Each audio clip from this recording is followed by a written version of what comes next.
بندہ مومن کی کامیابی کا راز یہ ہے جو رسول اللہ صلی اللہ علیہ وسلم نے بیان فرمایا ہے۔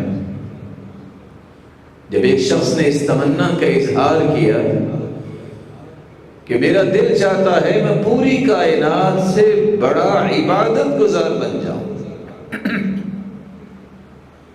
تو آپ نے یہ نہیں کہا کہ سجدے میں چلے جاؤ، جب تک تیری روح پرواز نہیں کر جاتی سجدے سے سر نہ اٹھانا، یہ نہیں کہا۔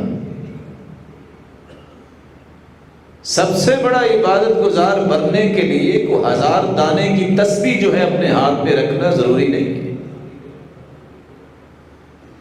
اصل عبادت گزار بننے کا راز یہ ہے، اتق المحارم تکن اعبد الناس۔